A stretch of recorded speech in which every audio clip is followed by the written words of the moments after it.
All right. Teach Better family, good morning. I have had the pleasure of recording with Ray twice today, Woo! and I don't know how my day is going to get any better. I think it's only downhill from here, but I mean, my morning was jam-packed with the Today Show. Then we've got the Admin Mastermind, and wow, now Yeah. this recording. Ray, this group of administrators are so phenomenal. It was such a good conversation, and just so everyone knows, it is December and it's kind of a stressful time. Yes. So December 5th, and to have that many folks there, taking time out of their busy days was awesome. The collaboration that occurred was phenomenal. And so just so folks know, this month we don't have a theme, but what we're doing is we're taking from the group, from Facebook and from the Boxer group, anything that's going on in your campus or in your district, and we're trying to help and support. And I definitely feel like that occurred this morning, Ray. Yeah, I love this new format. I think themes are great. I love the professional learning that occurs, but with this group being a private Zoom that only administrators are a part of, having these topical conversations of whatever seems to be going on in that moment and having educators share resources, good brainstorming right there. I love that. So we did something fun as far as the first question, like we always do. And so I asked about activities that were occurring during this month, because obviously there's a lot of holidays going on right now. And so just wondering, what are they doing to bring joy to the campus, both with the staff and with the students? And there were a lot of ideas that were thrown around verbally and in the chat. And so do you remember any of your favorites? I think it was an interesting conversation because everybody does something different, right? Isn't that kind of cool to think about that almost every single school in the United States, let's just say specifically, is going to do something special this season. And the ideas were flowing, everything from Santa coming into the school to like little challenges to finding, little games that people were playing throughout the week. My former building used to have kind of like special nooks all around the school that had specific December holidays. So you were like becoming culturally aware, walking, in the hallways of the building. And so I like that we saw a lot of diversity in celebrations, but also just trying to make some magic happen in December. I mean, we need it. We so do, which was a perfect bridge. And I didn't intend this to happen, but it just kind of naturally occurred, was the idea that morale for a lot of folks are down just because of the stress level. And as we know, first semester, there's so many things going on with different holidays and whatnot. It seems like there's so many things jam-packed in such a small, short time span. And so, that went into the conversation of this problem that one of our admin was having with just trying to coach a young teacher through a lack of passion. They were kind of trying to rediscover their why. Like, why did I go into this profession? Is this something that I want to do long-term? Maybe I need to go in a different direction. And so, it was kind of a collaboration session this morning in regards to exploring like what's going on in the situation and how can we kind of bring the passion back to life. So where do you want to start with this conversation? Because it was deep. It was deep. I do think that having some quiet reflection of what inspires us as educators is an easy or appropriate first step. When I'm ever around people that are burned out, I like to take a second and say, okay, when I've been in those circumstances, what tools or resources allowed me to get beyond that feeling? And sometimes it's books or podcasts or, some inspiring stories, but there was more shared today beyond that step. And I really valued that. What do you feel like was your biggest takeaway outside of the podcasts and, things that were shared in that realm? Well, I liked that they had talked about like finding the root causes by like exploring. So one of our admin was talking about doing like drive-bys. So going into the classroom, asking some really crucial conversations, which was more than just like, how are you doing? Right? It was like spending time and basing that time on trying to dive in their world, but then also making a point to share positives, because I think a lot of educators in general, they're the worst own enemy, right? I mean, we tend to beat ourselves up. And so to hear from your leader, all the positive things that are going on in your classroom, I think is extremely helpful.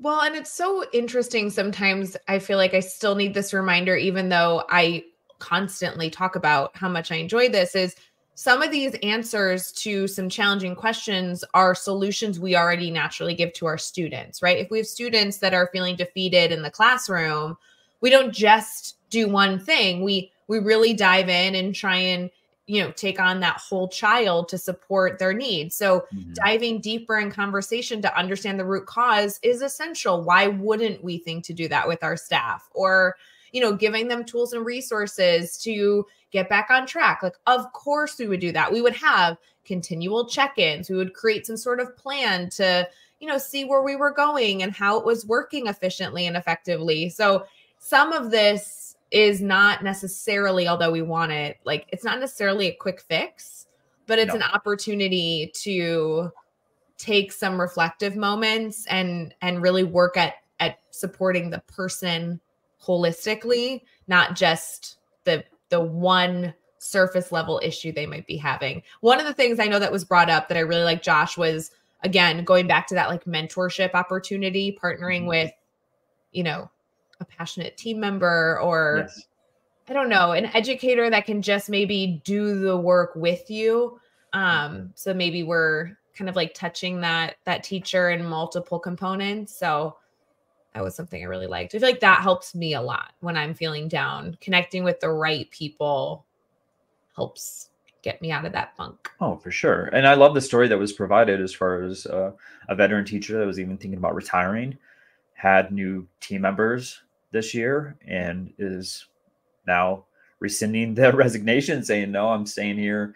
I love what I'm doing. I love it with the people that I'm working with. And I've seen that firsthand where just the change in a team dynamic can just produce so much excitement and energy and kind of regaining that why you started teaching in the first place. And you never know what that spark's going to be, but it might be a new team member or a new position for that person Yeah. that might create the fire inside them to keep going.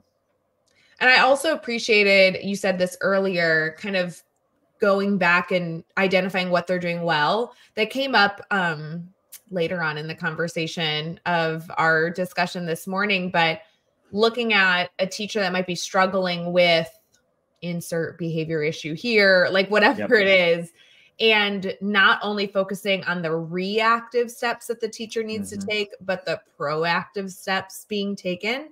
Yep. And I think that might also be a great point of positivity, an area to start with compliments, because as a teacher is burning out, typically they're not seeing the fruits of their labor and they feel like they're, feeding a fire that can't light. Whereas if we can go through with this teacher and say, okay, for this one student, maybe it's not going well, or these handful of students, maybe it's not working. But Right. look at all these other things that you set in place at the beginning of the year that you fostered and continued throughout the semester. And that's really making a huge impact, kind of looking at that reactive versus proactive mentality. Yeah. And I'm going to share a link here to a blog on the Teach Better site that was actually shared in the chat. And Yeah. some folks actually read the blog through the session real quick, or at least skimmed it. And the title is called Teaching versus Teachering. And there were some good strategies in there that they're actually going to use on it with their staff. So I want to highlight that in this conversation. So, not to brag, but that means that while we were in Admin Mastermind, a blog at Teach Better blog or teachbetter.com/blogs was supportive. You do know I'm a geek for loving that like circular Teach Better family community. Like, you don't just get value in one area, you get to dip your toes into the podcast network and our guest bloggers and our leadership and our ambassadors and our Facebook group. Like, this is why being a part of multiple bubbles, or at least being a consumer in a few different spaces in the Teach Better network, is so valuable. Oh my goodness, yes. And we're talking about passion and feeling the burnout and whatnot. I mean, that's why we build these communities, is to support, so we don't get to that point, right? And I mean, I love the resources and the links and stuff in the chat. I mean, we even had a book called Courage to Teach that was brought up, that they provide to teachers as far as like trying to rediscover their teaching strategies and their why. And man, I loved like the passion that was discussed this morning, because this is a problem that's not isolated. It's not just on one campus. This is across the country. And so, as leaders, we can't just ignore it. We have to make sure that we're being proactive to that. And I love that they were talking through that. Like, and I think, Ray, you shared this too. It's not like something that we need to start thinking about in December. This is something we need to start thinking about in the summer so that we're prepared, because we know this is an ebb and flow profession.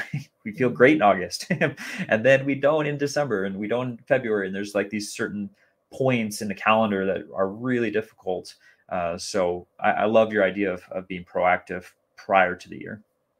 Isn't it interesting, Josh, as educators, we can all identify those months that are tough. Like for me, it was always October, December, February, and maybe April, but maybe like April just was slow. Those are all months that are different and challenging in different ways. I almost wonder if, as we were talking about this, a young burned out teacher, I almost wonder if it's like teaching them that sometimes making a decision during those months is not the best idea, because those are so, like, we've been in education for, over like decades that we've all been doing this. I feel like you shouldn't make decisions in October, December, February, or April. I don't know. And there's a lot of data that supports that too. Right. Because what is that like mindset? Like, don't make decisions while in trauma or in stress. High emotional state. Yes. High emotional state. So maybe we like teach our young burned out teachers that they can only make decisions in like months that colloquially are accepted as months that aren't like beating us down every year. Well, there's a lot of things, like even with like the teacher evaluation, like there's teacher goals that you have, and there's projects that you're supposed to like implement and create and have data for. And then, as a newbie, maybe you're like, oh, I'll just push that off and I'll do that later. And then, it's February and you're losing your mind, and you still have all the stuff that you have to do that you haven't touched. And so like, as a veteran teacher, like, well, I'm going to space that out because I know I can't do that in these months, and so, just things like that. Like when you're in the college programs, they don't teach you about all these lulls in the calendar and how you're going to feel and the emotional well-being that you need to focus on, in that October or that February or that April. So yeah, I think, you're talking about that community and those veteran teachers, embracing those younger teachers to kind of help through that, because sometimes you just feel like you're drowning.